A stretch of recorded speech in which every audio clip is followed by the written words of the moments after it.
ওই হাত দেখান, আপনার ভবিষ্যৎ জেনে নিন। এখন থেকে সতর্ক হয়ে যান। হাত দেখান। চল তো দেখি, আমরা হাতটা গুনে আসি। চল চল ভাই, আমার হাতটা গুনে দেখেন তো। হাত গুনবা বাজান? জি। আচ্ছা ঠিক আছে হাত গুনতে কত টাকা নেবেন? বাবা, আমি তোমার কাছে বেশি টাকা চাবো না। সকালবেলা আইসি খালি পেটে, এই বাজানরে 50 টাকা দিয়ে পেট ভরে ভাত খামু। বলো বাবা বিসমিল্লাহ। বিসমিল্লাহ। আবার একবার বলো সুবহানাল্লাহ। সুবহানাল্লাহ। চোখ বন্ধ করলে অন্ধকার দেখো, ঠিক কিনা? জি বাবা। রাগ করলা? না বাবা। যখন তোমার কাছে টাকা থাকে তখন তোমার বন্ধু বান্ধবের অভাব থাকে না, আর যখন তোমার কাছে টাকা পয়সা থাকে না তখন তোমার বন্ধু বান্ধব তোমার কাছ থেকে দূরে সরে যায়, ঠিক কিনা বাবা? বলো। জি। রাগ করলা? না বাবা। আমি তো তোমার কাছ থেকে এখন 50 টাকা চাইছি। তোমার কাজ যদি হয়ে যায়, তোমার ভবিষ্যৎ যদি ভালো হয়, বাবা তুমি কি আমাকে 5000 টাকা দিবা না বাবা? জি বাবা। রাগ করলা? না বাবা। হুজুর, কি হয়েছে? দেখেন না, গণক একটা আসছে, মানুষের হাত থেকে ভবিষ্যৎবাণী করতেছে। আস্তাগফিরুল্লাহ। কোথায়? ওই যে ভবিষ্যৎবাণী করতেছে, ওই দেখেন, ওই যে। ডাকো ডাকো, এদিকে আসেন, আসেন, এদিকে আসেন, এদিকে আসো। এ দাঁড়াও, দাঁড়াও বলছি। এদিকে আসেন, ওকে ধরো, ওকে ধরো, নিয়ে আসো। আচ্ছা তোমরা এদিকে আসো, তোমরা এদিকে, তোমরা এদিকে আসো। এ হুজুর ডাকতে হবে, সমস্যা। এদিকে আসো। গণক তোমাদের কি বলছে? আমাদের হাত দেখছে, গণক হাত দেখে কি বলছে? অনেক কিছু বলছে। হুজুর, উনি যা বলছে সবই আমাদের সাথে মিলছে। উনি বলছে আমার বাবাটা যখন টাকা থাকে তখন আমার বন্ধুরা আমার সাথে থাকে, আর যখন টাকা থাকে না তখন আমার বন্ধু আমাকে চিনে না। তাছাড়াও আরো অনেক কথাই বলছে। আসলে তুমি যা বলছো এগুলো তো প্রতিনিয়ত আমাদের সাথে সবসময় ঘটে। এটা স্বাভাবিক ঘটনা যে আমাদের যখন টাকা পয়সা থাকে তখন আমাদের চারপাশে বন্ধুর অভাব থাকে না। যখন আমরা অভাবে থাকি তখন দেখবা আমাদের পাশে কেউ দাঁড়ায়ও না, আমাদের দিকে তাকায়ও চায় না। এরকম অনেক দুঃসময়ে দেখা গেছে আমাদের পাশে কেউ থাকে না, কিন্তু সুসময়ে অনেক মানুষ আছে আমাদের সাথে ভিড় করে। এগুলো আসলে কমন ঘটনা, এগুলো স্বাভাবিক, এগুলো ঘটবেই। ঠিক আছে, এই যে তোমরা গণকের কাছে হাতটা দেখাইলা, এটার পরিণাম কি জানো?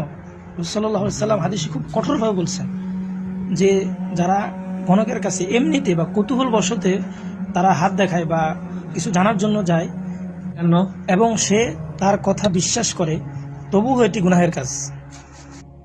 আরেক হাদিসে আছে যে রাসূল সাল্লাল্লাহু আলাইহি ওয়াসাল্লাম বলেছেন, যে ব্যক্তি কোনো গণকের কাছে গিয়ে কোনো কিছু জিজ্ঞাসা করে তার 40 দিনের নামাজ কবুল হবে না। নাউজুবিল্লাহ। নাউজুবিল্লাহ। আরেকটা কথা হচ্ছে, সবচেয়ে বড় কথা যেটা, গণক যে তোমাদের হাত দেখে ভবিষ্যৎবাণী করেছে, সে কিন্তু নিজেও জানাচ্ছে তার ভবিষ্যতে কি হবে। সে যদি তার ভবিষ্যৎ জানতো, সে কিন্তু আজকে এখানে তোমাদের হাত দেখতো না, সে অনেক বড় কিছু হয়ে যেত। সে এখন 10 তলা বিল্ডিং এর মালিক থাকতো। সে তার ভালোটাই নিত, খারাপটা তার নিত না। সে অথচ তোমাদের হাত দেখে ভবিষ্যৎবাণী করে, এটা সম্পূর্ণ ভুয়া। এই যে সে তোমাদের কাছে টাকাও নিয়ে গেল, দেখলাম, দেখো কতবার তোমাদের সময় লস হলো, তারপরে তোমাদের টাকা গেল। ঠিক আছে, এই যে সে যে তোমাদেরকে কথায় কথায় বলতে বলে বিসমিল্লাহ, সুবহানাল্লাহ, এই যে এগুলো বলে বলে তোমাদেরকে ইমোশনাল করতেছে। সে তোমাদেরকে বোঝাচ্ছে যে সে অনেক ভালো, সে অনেক ইসলামিক, অথচ সে নামাজ তো দূর কথা, মসজিদের ধারে কাছে সে জানে, সে একেবারে খুব খারাপ একজন লোক, অথচ সে বোঝাচ্ছে সে অনেক বড় আল্লাহওয়ালা। এটা সম্পূর্ণ ভুয়া, এটা তার একটা চালাকি। এটা তোমাদেরকে বলে বলে সে তোমাদেরকে তার প্রতি বিশ্বাস করায় সে অনেক ভালো লোক, ভালো ব্যক্তি। তারপর যদি তোমরা তাকে বিশ্বাস করো, হাত দেখাতে দাও, এটা হচ্ছে কত গুনাহের কাজ।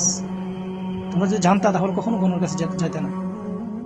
আপনাদের সকলের কাছে আমার একটি বিশেষ অনুরোধ, আপনারা যারা এই যে মাঠে ঘাটে, হাট বাজারে বিভিন্ন জায়গায় বসে গণকের কাছে হাত দেখান, তারা আপনাদের হাত দেখে বিভিন্ন কথা বলে আপনাদেরকে ভুলভাল বুঝিয়ে আপনাদেরকে তারা ইমোশনাল করে ফেলে বা কিছু কথা বিশ্বাস করে ফেলা যে এটা এরকম, এটা এভাবে, এটা অশুভ, এটা শুভ।